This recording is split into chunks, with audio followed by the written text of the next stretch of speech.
بص يا زوز، دي بقيت مراجعه شابتر 3. يعني ايه؟ يعني تلت الامتحان يا باشمهندس. فانت لو ما شفت السيشن 1 للمراجعه خش شوفها على طول عشان تعمل ايه؟ عشان تضمن تلت درجه الامتحان في جيبك. يلا بينا شباب ثالثه ثانوي، اهلا بيكم. معاكم الباشمهندس احمد وائل، مؤسس فيزيكس باور اكاديمي وديجيتال هاردوير انجينير. يلا بينا بقى ما نضيعش وقت. انا هقول لك من الاخر لحد دلوقتي احنا خدنا ايه في ثانيه كده على طول. بص يا باشا، انا اديتك قانون الاي ام اف افريج، وما تنساش كلمه افريج دي، قلت لك انها بتساوي ايه؟ نيجاتيف ان دلتا فاي على دلتا تي. حلو الكلام؟ ماشي الكلام. طيب بص بقى، اول حاجه المشكله عندي في نقطه واحده في الدلتا فاي دي، في القوانين. انا جاي اعلمك تحل، خلاص راجع على سيشن 1 هتعرفك كل حاجه، بس انا عايز بس ايه، امهد لك كده بسرعه القوانين واكتبها لك باسلوب حلو. اولا دلتا فاي ديت ممكن تجي لك من كذا حاجه. على جنب كده، على جنب كده الفاي بتساوي بي في ايه، خلاص، واتفقنا انها بتساوي بي في ايه ساين سيتا، بس ساين سيتا بكام؟ ب 90. ساين 90 بكام؟ ب 1. حلو الكلام. طيب يبقى احنا دلوقتي عندنا هنا الدلتا فاي بتساوي بي في ايه. بص يا باشا، الدلتا دي معناها كلمه تغير، تشينج. هي بتتشينج، هي بتتغير. فالدلتا فاي دي يا هتيجي من الدلتا بي يا الدلتا ايه. حلو الكلام. يبقى هي اول حاجه يا اما هيجيب لي في المساله تغير في البي. حلو الكلام. يعني ايه؟ يعني هيجيب لك والله ان انت عندك الكويل بتاعك مثلا في بي قليله، وبعد كده يعمل لك نفس الكويل في بي تانية اكبر، فبالتالي ده حصل ايه؟ تشينج. واحنا اللي اتفقنا ان التشينج دوت مش بيحصل في زيرو تايم، بيحصل في ايه؟ في تايم كده كام ثانيه، مثلا 3 ثواني 5 ثواني. فدي الدلتا تي بتاعتي. فيبقى الدلتا فاي جايه عن نتيجه ايه؟ نتيجه بي 2 ماينس بي 1 في الاريا اللي هي ما اتغيرتش. حلو. يبقى القانون بتاعي هيبقى ايه؟ القانون بتاعي الاي ام اف افريج هتساوي نيجاتيف ان بي 2 ماينس بي 1 في الاريا. حلو الكلام؟ ماشي الكلام. طيب دي اول ايه؟ اول كيس. جميل جدا جدا جدا. تاني كيس ان الدلتا فاي بتاعتي ممكن تيجي عن تغير في الاريا. يعني ايه يا باشمهندس؟ يعني والله يقول لي انا عندي مثلا، عندي هنا فيلد معينه بالمنظر ده.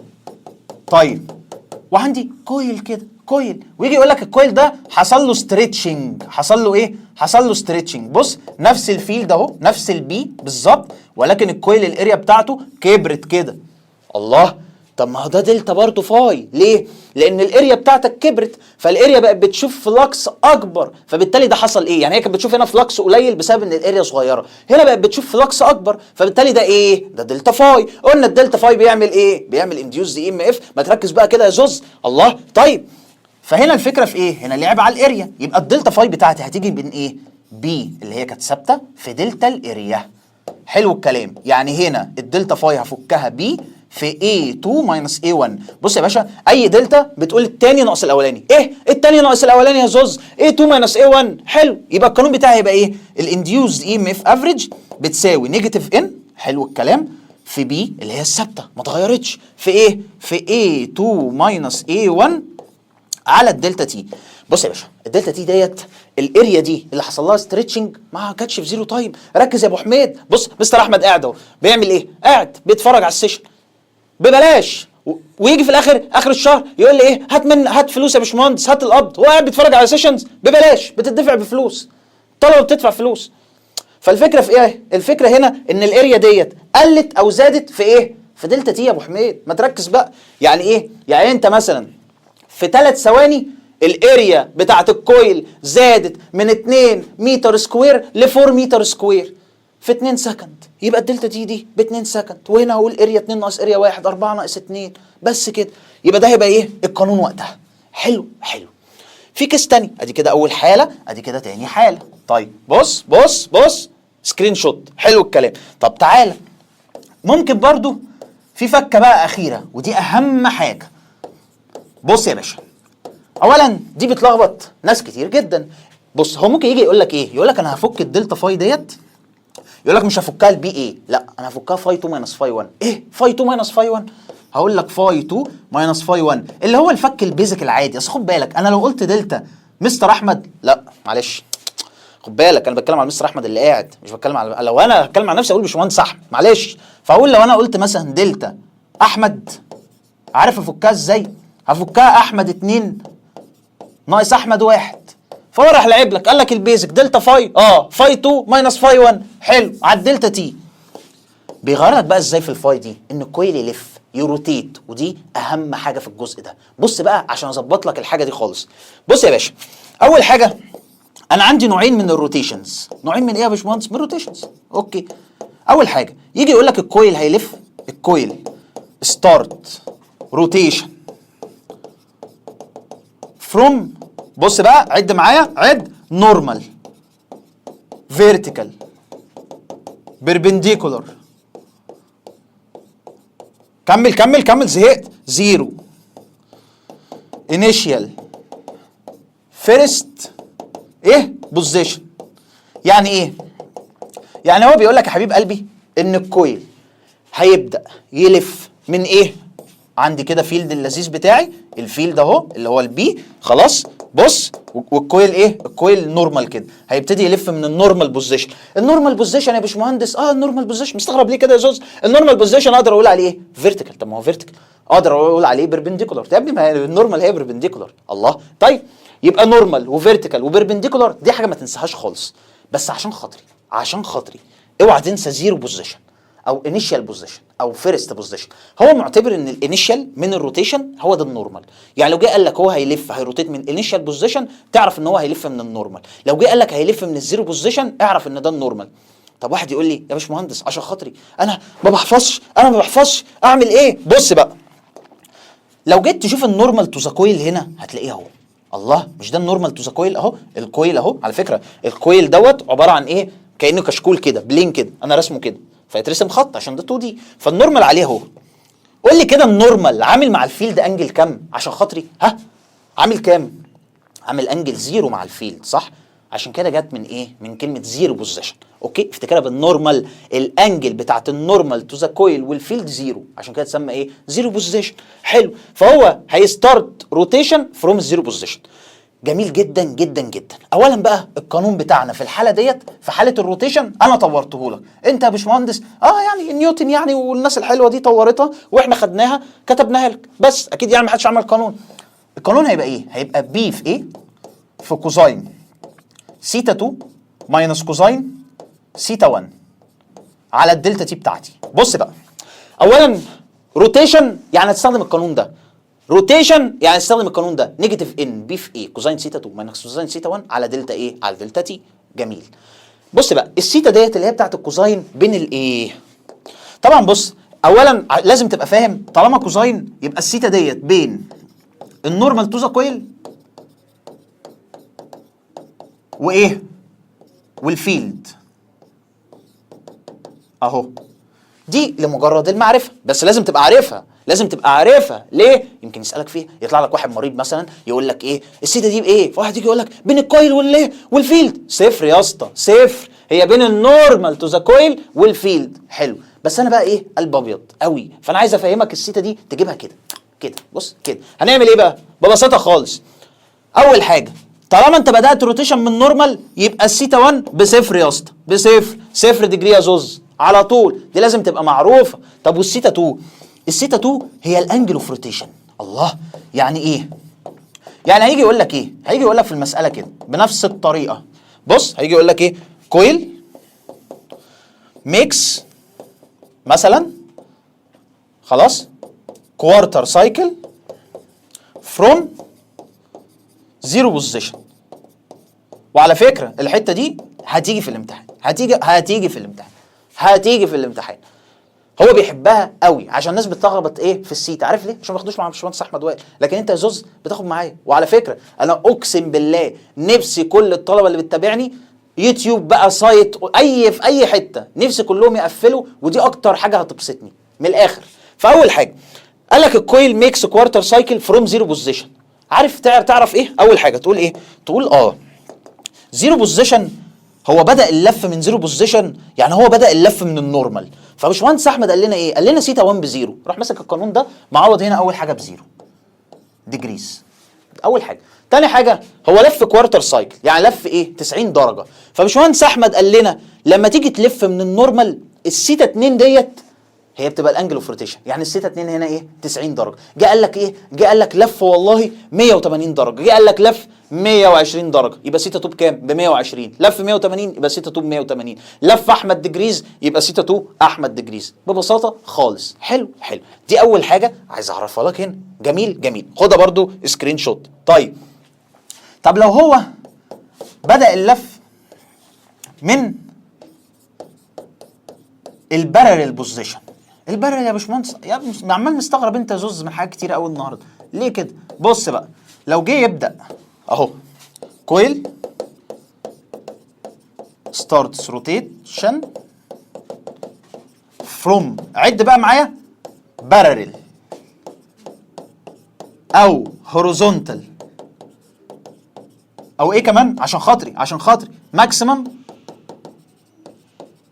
بوزيشن. كل الحاجات دي هي لو جه قال لك بدأ من نورمال، يعني ايه بدأ من نورمال؟ يعني والله الكويل كده، ادي الفيلد بتاعتي خلاص، وادي الكويل بتاعي اهو، الكويل بارلل تو ذا فيلد. الكويل ده الكويل اهو الاخضر ده، الكويل بارلل تو ذا فيلد. فبص هو اول حاجه بارلل للفيلد او ايه؟ او فعلا هو هوريزونتال او ايه؟ ماكسيمم بوزيشن. بس عشان انت حبيبي انا هقول لك ماكسيمم بوزيشن دي جت منين؟ اولا يا حبيب قلبي هو الكويل ده هيلف كده صح؟ يبقى النورمال بتاعه هنا، ما اكيد هو مش هيجي النورمال فوق وهيبقى سابق النورمال، يعني اكيد النورمال مش هيبقى كده للكويل والكويل هيلف كده فالكويل يبقى سابق النورمال، لا النورمال هيبقى لتحت كده. المهم فالنورمال عامل انجل كام مع الفيلد؟ عامل انجل 90. مش دي ماكسيمم يا ولا؟ يبقى دي ايه؟ الماكسيمم بوزيشن. هو بيتكلم على ايه؟ على الثيتا ان. الثيتا ايه يا باشا؟ الثيتا نورمال. حلو الكلام، ماشي الكلام. طيب فبالتالي يا بارل يا هوريزونتال يا ماكسيمم بوزيشن، كل ده بيقول لك يعني بارل. بيلعب بالالفاظ، بيلعب بالالفاظ. هل دي حاجه يعني جامده قوي؟ لا طبعا، في حاجات كتير قوي نقدر نلعب بيها بدون القرف ده حرفيا، يعني هو بمجرد بس بيلعب بالالفاظ. طب هيوقع له كام يعني في اللعبه بالالفاظ دي؟ يعني مثلا مش كتير قوي، هيوقع له مثلا فاهم 100,000 واحد. 100,000 واحد من الثانويه العامه لنص مليون علم وعلم رياضه. تخيل انت يا زوز. فابوس ايدك، الحاجات دي مهمه جدا. طيب فاول حاجه انت خدت بالك هنا سيتا 1 بقى ب 90 ديجريز، ب 90 ديجريز. فيبقى اول ما تيجي تبدا تقول ستارت روتيشن فروم بارل بوزيشن تبقى فاهم ان سيتا 1 دي بكام؟ ب 90 ديجريز. حلو الكلام، ماشي الكلام. طب ليه؟ طب ما انت يا ابني اهو، مش انت الكويل دلوقتي بارل النورمال عامل كام مع الفيلد؟ 90 درجه. على فكره دي السيتا 1، يبقى السيتا 1 بكام؟ ب 90 ديجريز. طب السيتا 2 بقى، بص السيتا 2 هتبقى الانجل اوف روتيشن برضه زي الحاله الاولانيه، بس عشان خاطري زود عليها 90 درجه. واحد يقول لي مش فاهم، اقول له روح شوف سيشن ايه؟ سيشن 1 عشان شرحتها بالايه؟ بالتفصيل قوي. فسيتا 2 جه قال لك ايه؟ بالظبط كده، قال لك كويل خلاص روتيتس خلاص مثلا يعني نقول مثلا 50 ديجريز خلاص فروم ماكسيمم بوزيشن. هتيجي كده يا باشمهندس، هتيجي كده مع اختلاف بس ان هو هيلعب لك في ال50 دي، هقول لك هيلعب فيها ازاي. طيب اهو اول حاجه بص بقى، احمد وائل بيحل اهو، احمد وائل واقف بيحل، فبقول ايه؟ كل روتيتس كذا، مش مهم الدرجه. اول حاجه قال من الماكسيمم بوزيشن، فاروح في مخي على طول اقول ايه؟ يبقى سيتا 1 ب 90 ديجريز يا باشا، وسيتا 2 الانجل اوف روتيشن وهزود عليها 90، يعني كام؟ يعني 50 زائد 90، يعني 140 درجه. اروح يا باشا في القانون بتاعي، اطلع هنا السيتا 2 اعوض هنا ب 140 واعوض هنا ب 90، وخد بالك هو مش بيسيبها لك كده، بيقول لك روتيتس 50 ديجريز فروم ماكسيمم بوزيشن ان انترفال 3 سكند. ايه؟ ان انترفالز 3 سكند، يعني في خلال 3 ثواني. حلو. مين في خلال دي بقى؟ الدلتا تي. يعني هو مديك كده، انت عرفت سيتا 2 الانجل اوف روتيشن زائد 90، وسيتا 1 انت عارفها انها 90 عشان هو بادئ من الماكسيمم اللي هو بادئ من الايه؟ من البارلل، والدلتا تي اللي هو يعني هو لف الايه؟ ال 50 درجه دي في قد ايه؟ حلو. واداك الدلتا تي، تعوض تجيب لي الايه؟ الاي ام اف ايه؟ افريج. بس كده بس كده، خدها سكرين شوت. طيب يا زوز تعالى نكمل. بص بقى يا حبيب قلبي، اولا هو ممكن يلعب لك في حاجه ثانيه صغيره جدا جدا جدا. احنا لحد دلوقتي مش هممنا حد، هنعمل ايه؟ بي في ايه كوزاين سيتا 2 ماينس كوزاين سيتا 1، طالما قال لك ان الكويل روتيتس اوكي على الدلتا تي. بص بقى، اولا خلينا اكون صريح معاك، انا دايما قلت لك ايه؟ قلت لك مثلا سيتا 2 دي الانجل اوف روتيشن لو انت بتلف من النورمال، والسيتا 2 دي برضو انجل اوف روتيشن زائد 90 لو انت بتلف من البارلل. عارف هو ممكن يلعب لك في الانجل اوف روتيشن ازاي؟ تعال اقول لك. بص بقى، اولا في 3 حالات. بص لي بقى، ركز معايا كده، كوبايه الشاي اللذيذه، يشرب واحد يشرب قهوه. على فكره اعرف طالب في ثالثه ثانوي، خلاص الطالب دوت كان زي ما تقول كده يا زوز، هو ما شاء الله من قوم عاد. من قوم ايه يا باشا؟ من قوم عاد. فضل يشرب قهوه كتير قوي. المهم كان على فكره بيلعب جيم. الطالب دوت كلمني وراني اشاعات عاملها من كتر ما هو تعب، قلبه تعب من كتر الكافيين والشاي والقهوه والكلام دوت. فعشان خاطر يا زوز، كوبايتين قهوه في اليوم كفايه. ما تقعدش طول ما انت قاعد قهوه وبتاع، والدتك تخش عليك تقول لها هنصلح حاجات بسيطه، وانت بقى تحت عينك اسود ومضلم النور وقاعد شغال. لا، على الهادي كده، على الهادي. ورك سمارت نوت هارد. ايه ورك سمارت نوت هارد؟ ذاكر بذكاء، مش بشده كده وخلاص. يعني ايه؟ يعني والله وانت فايق ورايق، اللي هتعمله في 10 ساعات، اللي هتذاكره في ساعتين، سوري، اللي هتذاكره في 10 ساعات هتلمه في ساعتين. الكلام ده وانت فايق، لكن ممكن تيجي تذاكرها هي في 10 ساعات لو انت مش فايق. فما نام لك كده شويه، خد لك ساعه بريك، ساعتين بريك، انزل اتمشى شويه، خد حد مثلا معاك اخوك ولا حاجه وانزل اتمشى شويه. ايه اللي هيحصل؟ بس هتفك، هتحس انك بني ادم يا زوز، وترجع تاني صدقني هتخلص اللي عليك بسرعه. وما تشيلش هم، يعني طالما خدت بريك افصل خالص ومفيش مشكله. لسه قدامنا الدنيا طويله، وانا معاك وفيزيكس باور معاك، وبعون الله اوائل السنه دي. يلا بينا. بص الانجل اوف روتيشن ممكن نلعب فيها ازاي؟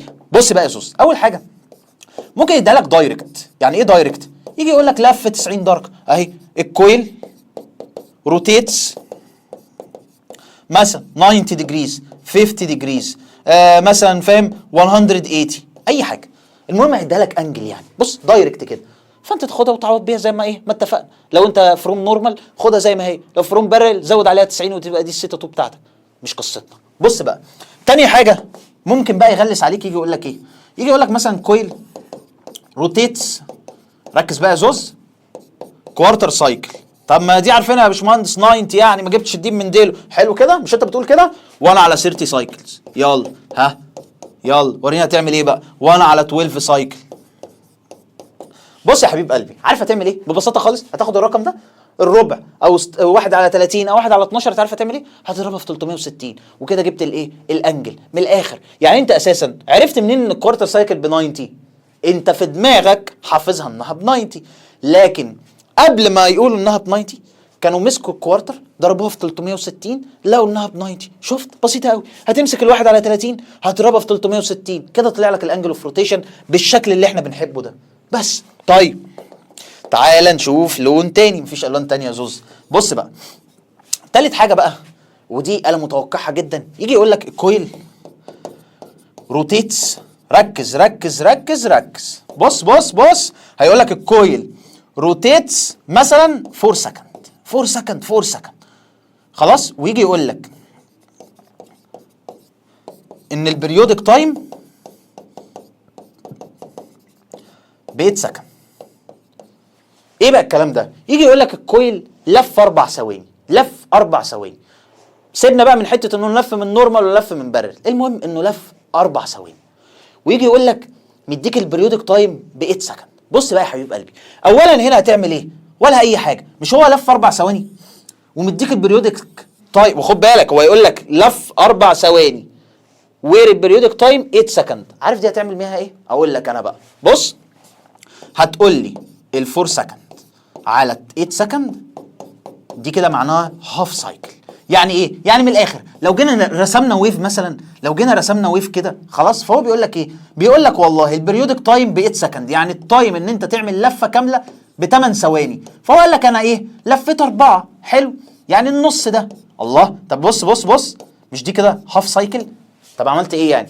عملت التايم اللي هو لف فيه اللي هو ال 4 سكند على البريودك تايم كله، فجبت هو لف قد ايه من السايكل، يعني لف كوارتر ولا 1 اوفر 12 ولا هاف. فبقى على طول هو قال لك روتيتس 4 سكند. حلو، ومديك البريودك تايم، هتعمل ايه؟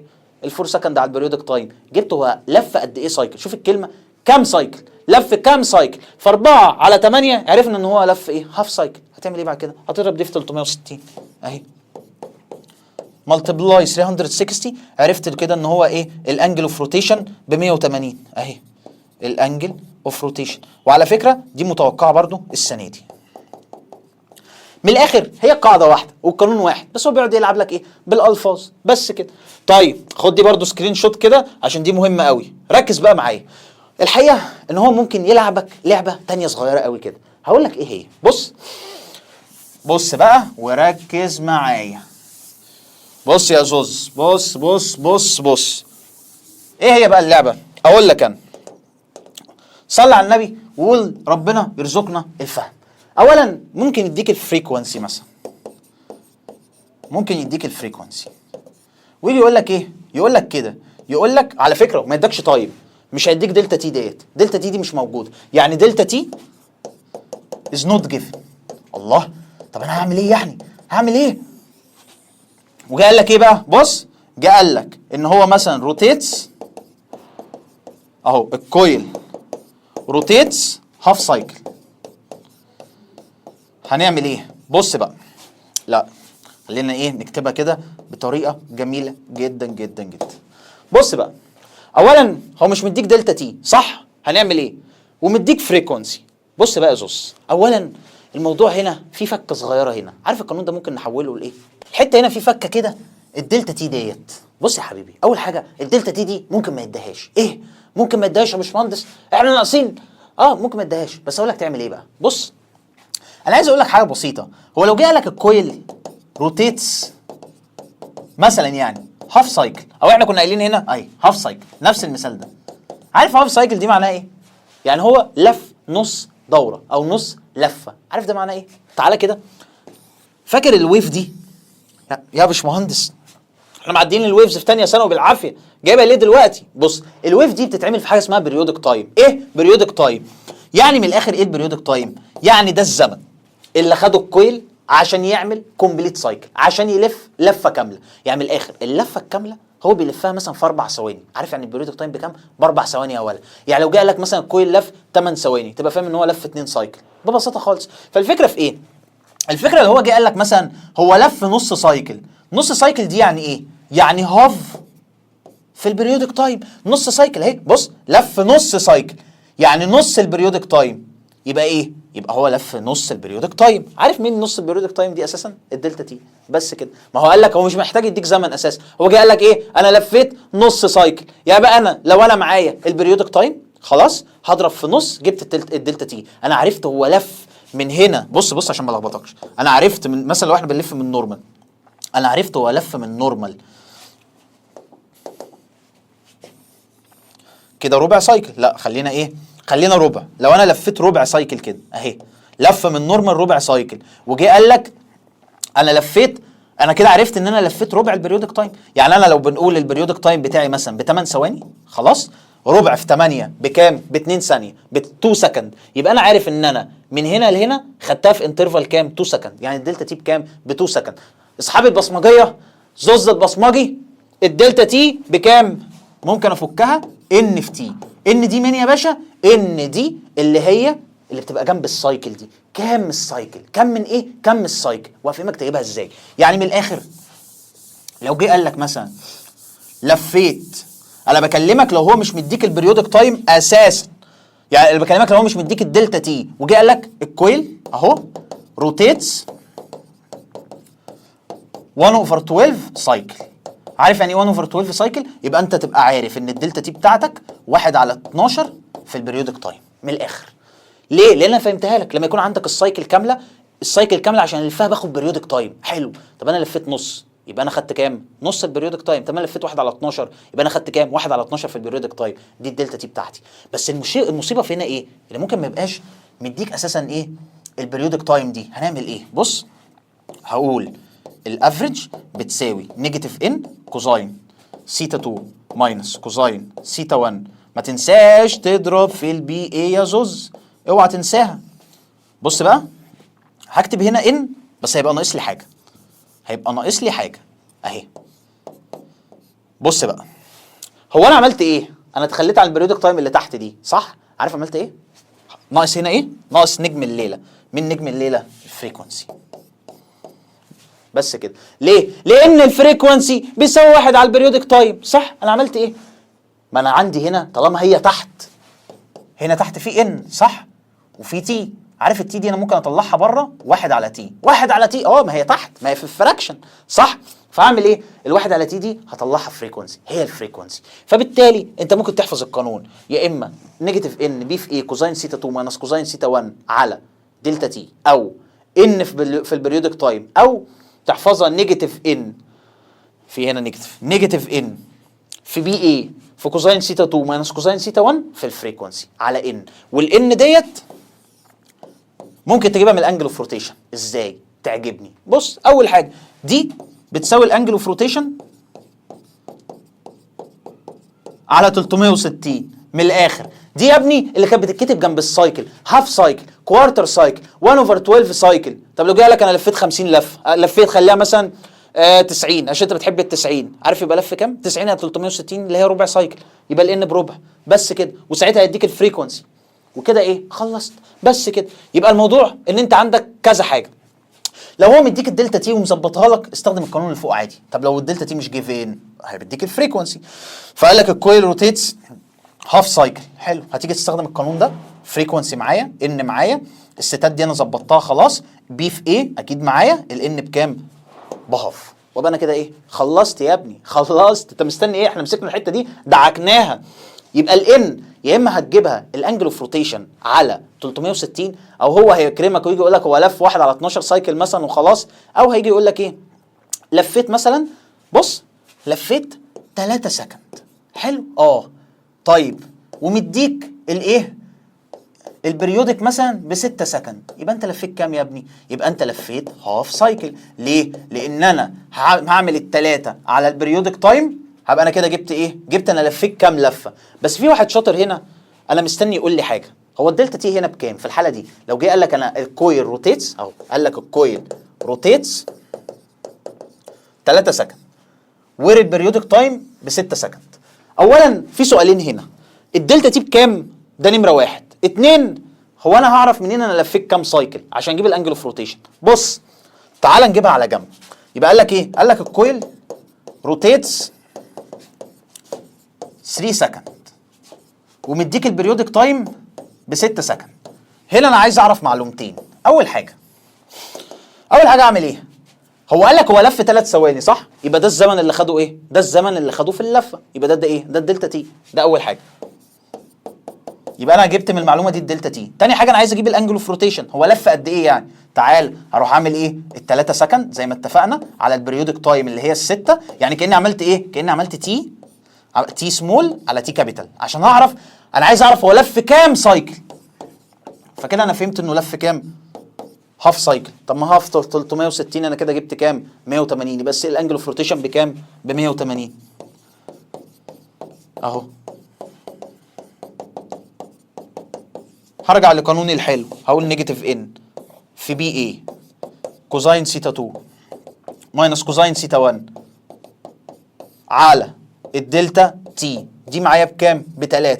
دي ودي بكام؟ واحد يجي يقول لي سينا سيتا 1 ايه؟ ها سيتا 1 هنا بكام؟ غلط، انت ما تجاوبش، انت لازم تعرف هو لف من النورمال ولا بالبارل. لو لف من النورمال يبقى سيتا 1 دي ايه؟ ب0. لو لف من البارل يبقى سيتا 1 دي ب90 زي ما اتفقنا. طب سيتا 2 دي هجيبها ازاي؟ انا كده عرفت ان الانجل اوف روتيشن ب 180. لو لفيت من النورمال هحط الانجل اوف روتيشن زي ما هي، لو لفيت من البارل هزود على دي ايه؟ 90. بس كده. بص المساله كلها معايا، خلصت. ممكن استخدمها بقانون الفريكوانسي مثلا اهو، هقول نيجاتيف ان بي في ايه كوزين سيتا 2 ماينس كوزين سيتا 1. واحد يجي يقول لي طب انا ليه يا باشمهندس اجيبها بالاف طالما هو كده كده معايا وهعرف اطلع رقم؟ افرض جاب لك في الاختيارات، افرض يعني جاب لك في الاختيارات هي 4 بي اي ان اف ولا مثلا 3 على 2 بي اي ان اف، يعني جايبها لك رموز، هتعمل ايه؟ هتضطر تفكها بالاف. صح. فتيجي تعمل ايه؟ هقول الباشمهندس قال لي حاجه بسيطه، نيجاتيف ان بي في ايه في اف كوزين سيتا 2 ماينس كوزين سيتا 1 على كام؟ على الان. والان دي كده كده عرفت انها ايه؟ بهاف سايكل من بدري. شكرا.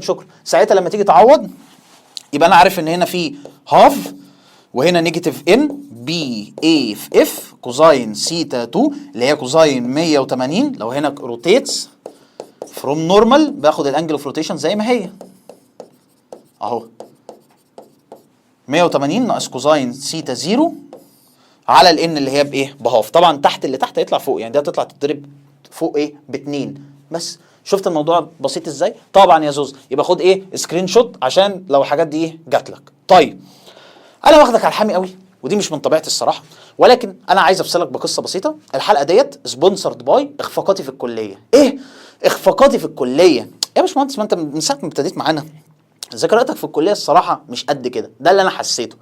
بص يا زوز، في فرق بين الذكريات مش قد كده وفي فرق بين اخفاقات. بص مش قد كده اخفاقات. ايه بقى الاخفاقات؟ انا هكلمك عن دكتوره كنا مسمينها سماح درجات. ايه يا باشمهندس سماح درجات؟ ايه مالك يعني؟ اسم بسيط يعني. المهم سماح درجات دي كانت بتعمل ايه؟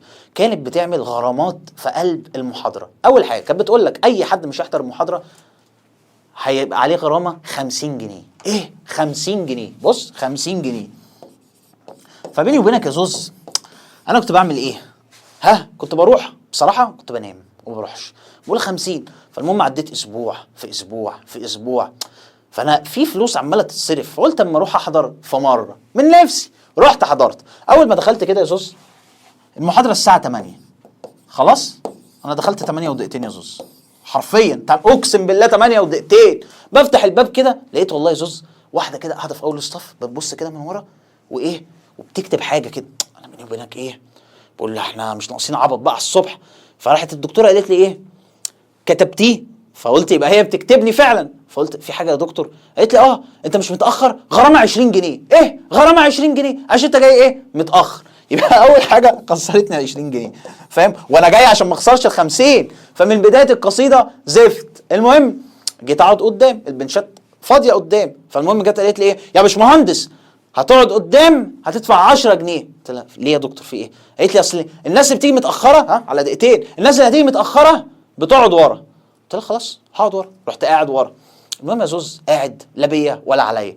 راح الششتاوي واحد صاحبي بعت لي رساله على التليفون بيقول لي ايه المحاضره بدات ولا لا؟ راح التليفون عامل تن. خلاص قالت ايه مين اللي عمل كده؟ قلت لها سوري يا دكتور بس اعمله سايلنت. راحت ايه كاتبه تاني عليا غرامه 20 جنيه. قالت لك التليفون سايلنت 20 جنيه غرامه لاي تليفون يرن مش عارف ايه. وقالت لك لو جالك رنه هتدفع يعني فاهم مبلغ كده، لكن لو مجرد رساله 20 جنيه. فدي تاني 20 جنيه يعني الله هو في ايه ده؟ ده انا فاضل لي 10 جنيه وادفع ال 50. يعني كنت قعدت في بيتي احسن.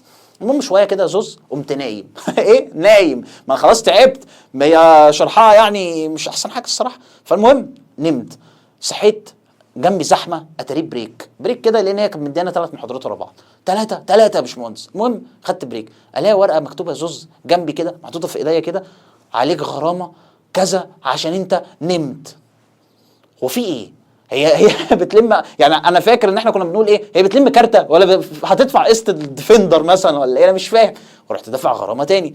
عارف عملت ايه في الاخر؟ رحت ماشي يا زوز حرفيا رحت ماشي. راح جالي كده رساله، هم كانوا حاطيننا في الجروب عشان دي حاجه اسمها ماده اختياريه يعني انت بتختارها يعني حلو. فجالي رساله في الجروب على احمد وائل يا ريت تسددوا اللي عليكم، الغرامات في الديسكريبشن. ادخل اشوف الديسكريبشن احمد وائل 350 جنيه. طب انا كان عليا ايه؟ طب ما كنت اغيب احسن.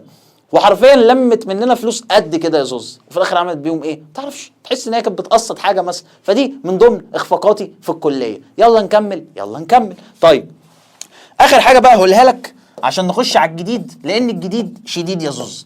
بص بقى طبعا انت عارف ان الافريج بتساوي نيجاتيف ان دلتا فاي على دلتا تي. يا عم طلعت عنا بقى من القانون ده. لا انا مش هفك دي. هو احنا كل مره بنتكلم عن الاي ام اف انديوزد. الله طب انا لو عايز اجيب الاي انديوزد هعمل ايه؟ بص يا بابا مش الاي انديوزد مش انت فاكر ان الفي بيساوي اي في ار. الله يا باشمهندس ده قانون اوم بتفكرنا ليه ايه؟ طب ما انت عندك في وعندك ار كويل وعايز تجيب اي. مش انت دلوقتي ولدت كهرباء في الكويل دوت اللي اكيد ليه ار معينه صح. يبقى انا هعمل ايه؟ ببساطه خالص هقول الفي انديوزد اللي انا برسمها هنا او بكتبها هنا الرمز دوت بيساوي ايه؟ اي انديوزد في الار بتاعت الكويل يا زوز او الار بتاعت السيركت اللي تولد فيها كهرباء. خلينا نقول كده، خلينا نقول الار بتاعت السيركت اللي تولد فيها الكهرباء. حلو. طيب عايز اي انديوزد هتبقى تساوي كام؟ يبقى الاي انديوزد بتساوي الاي ام اف افريج على الار بتاعت السيركت. طيب واحد لذيذ هنا قوي يقول لي حاجه، يقول لي يا باشمهندس تقدر تقول لي الاي ام اف بص بيكلمني كده ند بند، ند بند، ما ينفعش يعني. اطلب المعلومه بادب شويه، ولا ايه يا ابو حميد؟ طبعا ابو حميد بيهز راسه. المهم اول حاجه يجي يقول لي هي الاي ام اف انديوز دي بتعتمد على الار بتاعت السيركت. هنا بقى احنا بص هنتخانق، ما تمسكنيش يا ابو حميد، هنتخانق. ده بيقول لك الاي ام اف، بص الطالب بيقول ايه، بيقول لك الاي ام اف ديت بتعتمد على الار سيركت. هنا هو قاعد هو كمان قاعد بايه اللي هو طب ما تعتمد يعني ولا ايه؟ لا ما تعتمدش. بص بقى اللي بيعتمد على ايه. هو اول حاجه الاي ام اف افريج دي مش بتساوي نيجاتيف ان دلتا فاي على دلتا تي، فيها ار سيركت بذمتك في القانون؟ لا. يبقى الاي ام اف انديوزد ما بتعتمدش اهو doesn't depend on resistivity، ما بتعتمدش على الريزستيفيتي. يعني انت جبت لها مثلا كويل من كوبر، كويل من الومنيوم، كويل من سيلفر، كويل من ولا هي مش فارق معاها التايب، هي مش فارق معاها الار اساسا. القانون هنا ما فيهوش ار اساسا، لان انت ما تنساش ان القانون الار كان بتفك رو اي ال على ايه، صح؟ لا هي ما بتعتمدش على التايب في كوندكتور، ما بيفرقش معاها الريزستيفيتي اساسا، القانون بتاعها ما فيهوش ار. لكن مين اللي بيفرق معاه الار؟ الاي انديوزد. يبقى دي هتبقى الاي انديوزد تساوي الاي ام اف افريج على الار. فلو الار سيركت زادت اللي هي بتاعت السيركت دي هتلاقي الاي انديوزد هتقل، لكن لو الار سيركت قلت هتلاقي الاي انديوزد هتزيد. بس كده. خدها كمان ايه سكرين شوت، بس خد بالك. بص انا متوقع 2025 اهي، بس كده. خد سكرين شوت. اخر حته في القانون اللي خلاص ضايقنا ده، بص بقى نيجاتيف ان دلتا فاي على دلتا تي. بص يا حبيب قلبي، انا كلمتك هيلعب في الدلتا فاي ازاي، وكلمتك هيلعب في الدلتا تي ازاي. طب هيلعب في الان دي ازاي؟ بص بقى، اولا يا زوز لازم تركز معايا. ليه؟ لان بصراحه يا زوز في الاواخر كده البشمهندس بتاعك تعب قوي. يعني عارف انا عموما سايب شغل السايت لايه؟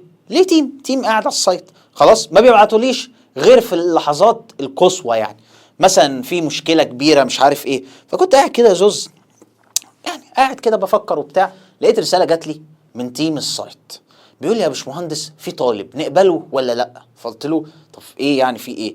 فالمهم قال لي هو بس اسمه غريب شويه. فلاقي طالب مسجل على السايت اسمه مصطفى كشري. ايه مصطفى كشري؟ يعني طب هقبله ازاي طيب؟ فاهم قصدي؟ ايه مصطفى كشري دي؟ يعني انا لما احب اندهك اقول لك ايه، فاهم؟ يعني مش فاهم الصراحه. فلو سمحت يا شباب، يعني انت اسمك مثلا محمد احمد، اكتب محمد احمد، يعني فاهم؟ مش محمد بقى كشري ومحمد كاسكو والاسامي اللي بسمعها اليومين دول، مش منطقي يعني. صح. فالمهم عملنا معاه ايه؟ ما فيش. يعني هكلم والده اقول له ايه؟ هكلم والده اقول له ابنك كشري مثلا سقط في الامتحان، يعني اعذرني برضه، عشان برضه اللي بيتفرج يعرف هو اترفض ليه. المهم نيجاتيف ان، الان دي بتتلعب ازاي؟ اول حاجه الان يا زوز بتساوي اللينس، ولو سمحت وانت بتكتبها ورايا اكتب اللينس اوف واير، ما تكتبهاش ال بس عشان ما تتلخبطش وتفتكر ان دي ال السولونويد. لينس اوف واير على ايه؟ على 2 باي ار. بص يا زوز، انت عارف اول حاجه النمبر اوف تيرنز ديت، يعني انت مثلا لو راسم سولونويد كده اهو بالمنظر ده، السلام عليك يا باشمهندس وعلى رسمك الجميل. بص كده، اول حاجه السولونويد ده اساسا الاريا بتاعته عباره عن دايره. عن ايه يا باشمهندس؟ عن دايره. فانت الترنز دي لو انا ضغطتها كده، يعني لو الترنز دي رسمتها تلاقي مثلا عامله كده اهي. طب هي السيركل اساسا عباره عن ايه؟ عن 2 باي ار، صح؟ يعني دي ليها اريا، الاريا بتاعتها ايه؟ راديوس اهو. الراديوس ده النص، الحته دي كلها دايمتر، طبعا دي كلها كده دايمتر، خلينا نكتب كده دايمتر، النص بتاعها راديوس، لان انت عارف ان الدايمتر بيساوي 2 ار. حلو. فبالتالي في حاجه اسمها السيركمفرنس، السيركمفرنس ده 2 باي ار. فانا مسكت مثلا واير كده قلت هلفه ايه؟ على شكل دواير. فالدايره الواحده بكام؟ يعني ال 2 باي ار السيركمفرنس بتاع السيركل هو ده، هو طول الحته دي، طول الحته دي 2 باي ار.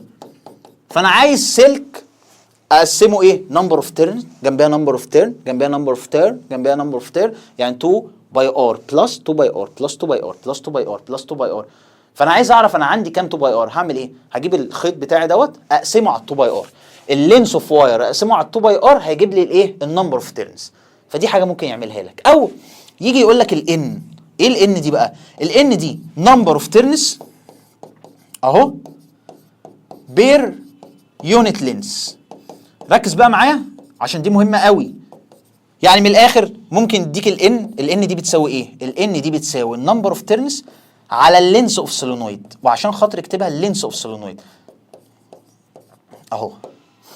يعني ايه؟ يعني من الاخر يعني السولينويد عندك اهو ليه لينس معين، لينس سولينويد، فبيجي يعمل ايه؟ بيقسم النمبر اوف تيرنز على اللينس بتاع السولينويد يطلع لك ان دي. هل دي حاجه يعني تافهه؟ تافهه يعني، فاهم؟ فازلكه وخلاص، بس ممكن يجيب لك الان تقعد مش عارف تعمل حاجه. فالان سمول بتساوي النمبر اوف تيرن، يعني ممكن يديك ايه؟ الان سمول دي يقول لك بكذا، هتعمل ايه؟ هتجيب ساعتها هتعمل الان، هتجيب اللينس اوف سولينويد دي تضربها في الان تجيب النمبر اوف تيرنز، تطلع تعوض بقى ايه؟ في القانون. بس كده. سكرين شوت كمان اخر حاجه هقولها في الحته دي يا زوز ونقفل خالص. انا جيت قلت لك الانديوزد ام اف افريج بتساوي اي انديوزد في الار. حلو. بص فك لي دي كده، لو فكيت دي هقولها ايه؟ نيجاتيف ان دلتا فاي على دلتا تي، نيجاتيف ان دلتا فاي على دلتا تي. طب والاي انديوزد؟ قول يا زمان، ارجع يا زمان. ممكن اقولها ايه؟ اقول انها بتساوي دلتا كيو اللي هي دلتا تشارجز على الدلتا تي. خد بالك دي فاي دي فلكس دي تشارجز، دي فاي فلكس دي تشارجز على دلتا تي في ايه؟ في الار. الدلتا تي ديت فيبقى انت عندك ايه؟ ان في دلتا فاي اللي هي دي الفلكس، الدلتا فلكس بتساوي دلتا كيو اللي هي دي تشارجز في الايه؟ في الار. بس ممكن تلاقيه مديك مثلا الدلتا كيو، هنعمل له ايه؟ خلاص، ومديك مثلا الدلتا فاي، مش مديك دلتا تي ولا حاجه، هتعمل ايه؟ هتكتب القانون. الفي بيساوي اي ار، في انديوزد اللي هي رمزها دي الافريج بتساوي اي انديوزد في ار. هعمل ايه؟ هفك دي عادي، نيجاتيف ان دلتا فاي على دلتا تي، دي دلتا كيو على دلتا تي في الار، طيرت الدلتا تي مع الدلتا تي بقت ان في دلتا فاي بتساوي دلتا كيو في ار. طب النيجاتيف دي راحت فين؟ بص يا باشا، اولا احنا بنتعامل مع دي كده كماجنتيود خلاص. النيجاتيف دي احنا فهمنا انها عشان يعني الدايركشن واوبوزيت تشينج وكده. فلما اجي احل مثلا في حته زي كده، لا شيل النيجاتيف يا معلم، شيل النيجاتيف، خلاص احنا فاهمين قصدك يعني، بس كده. فدي ايه؟ حته ممكن يلعب عليها برضو في 2025. ولحد هنا كده زوز انا لميت لك كل حاجه على القوانين دي. طيب يا شباب كده خلصنا الفيديو السريع جدا ده. دي حاجه اسمها تيبس اند تريكس. ايه تيبس اند تريكس؟ يعني نصايح كده وتركات على قانون فاراداي المتين.